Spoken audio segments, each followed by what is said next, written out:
And we're live. I used to play with a bigger group of guys who some of them were just kind of into Rust. It was like, oh yeah, this is the flavor. They would come and like play with me on the flavor of the week game or whatever. And if they're jumping into PUBG and they do poorly, who cares? We're gonna play another one after this, and then they'll go to bed. We'll get somebody who's a little better. I don't mind losing. I'm getting my kills. I'm having fun. But in Rust, it's like now you've got a couple knuckleheads on the team that don't really understand the value of stuff. And like, I remember one night, we had been grinding so fucking hard. It was like day 2 of wipe, and I was like, I gotta go to sleep, guys. I'll set an alarm. I'll be up in 5 hours. I'll be back, and we can get back to work. And like, I think it was during the Easter event, so that's the time of year this was. And 2 of them were left, and closing your doors is a big deal in Rust. Each door requires X amount of explosives to bypass, and you build your bases in such a way that it's big spirals of doors, like door after door after door after door, make it very expensive to get in and time consuming. And they left all the doors open except for the front door.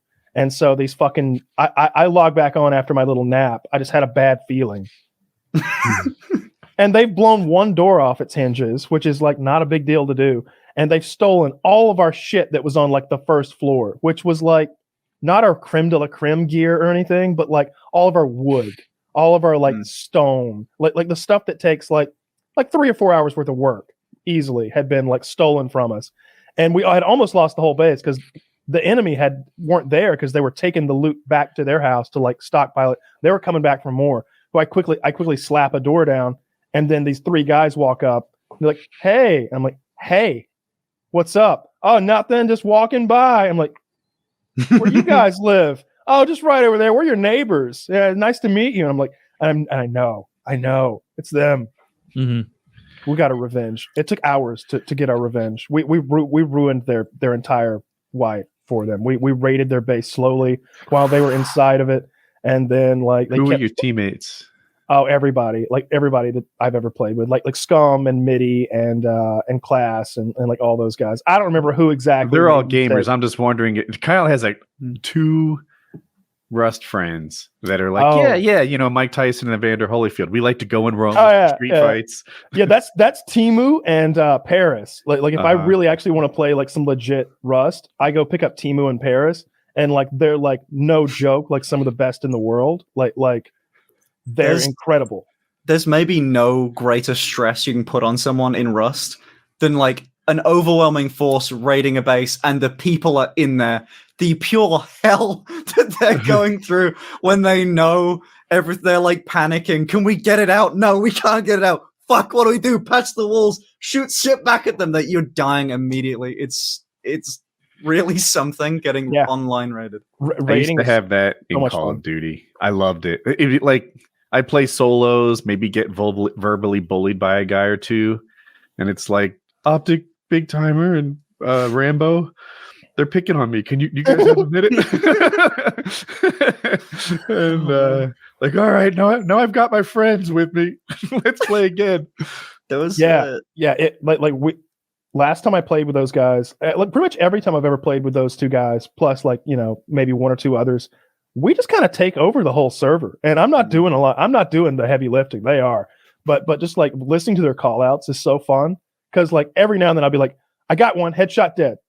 You might hear me say that every like 5 minutes, but like Timu will be like, he doesn't talk because he's from Timu listens now. I'm sorry, Timu, I don't remember what weird country you're from. Maybe some Baltic nation or something. I don't know. Weird country. He's got an accent, but he speaks very good English. But he'll just be, I see one dead. 2 more. both dead. Headshot dead. I'm like, how many have you killed? 6, 7, 8. Of Rust. There's on the oil rig, there are cameras placed on it, and you can install this viewing station in your base, so you can remote view around this area from your base. And so I'm there, like giving call outs, watching Timu fight an entire team of people, like 6 guys who were like trying to like come up and like take this thing over, but he's up there and hit this weird glitch spot, and he's just killing them all. Every time I watch him play, it looks like a Rust montage. He's so goddamn good. It's so fun to watch those guys play. It's remarkable how competitive people can get over strange things, over strange games, I guess.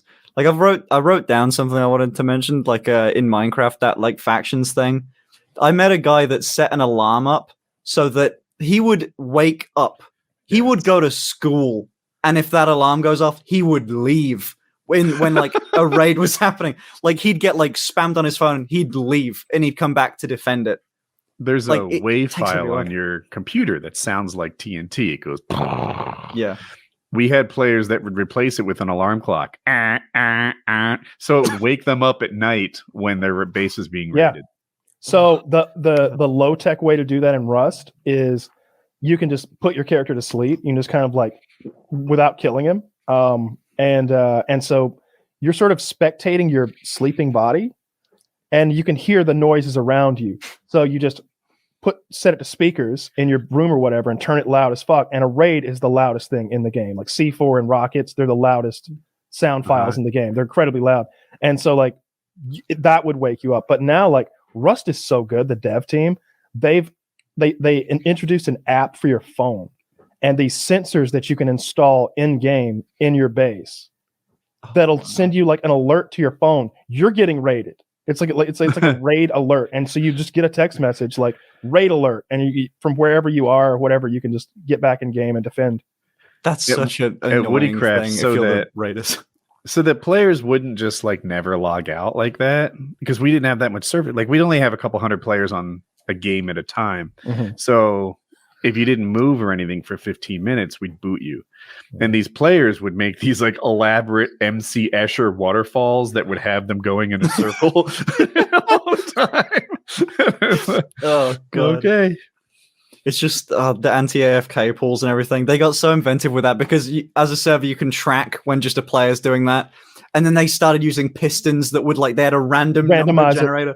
Yeah. Oh my god. People do the most crazy things. Now that like servers have picked up a lot, like my server's got like, we peaked at like 3,000 people on a game. Nice. Yeah. So like we can handle a good amount of players, but we still have AFK kicks and all that. 3,000 people on one game mode? We can have 10. We like 10,000 in a single JVM. Because we did the same thing that Hypixel do. I don't know how into Minecraft you are now, but what happens is you go certain pieces of the world, and the dev got so smart. He's so talented. He lives in his room coding, and as soon as you walk past a block, you'll teleport into a different part of the world, but it's seamless. It just moves you from one bit of the server to the other. So like, technically, I think that I don't know enough about it to explain, but like each thread is a different thing, and there's like you can hold like 50 people on each thread, and then it's just spread out across a. Does lava flow properly across those servers? Yeah, it's fine. It's literally just player position for it. Even lava flow and such. Everything. And if you wanted to, what we do, so we have a prison server and a Skyblock server, and Skyblock's easy to do that with because they're wholly separate things. And prison, we set it up really smart where you had to go somewhere to a mine that's not spawn, and it's basically a Skyblock island with a mine on it. So it's just really hyper efficient.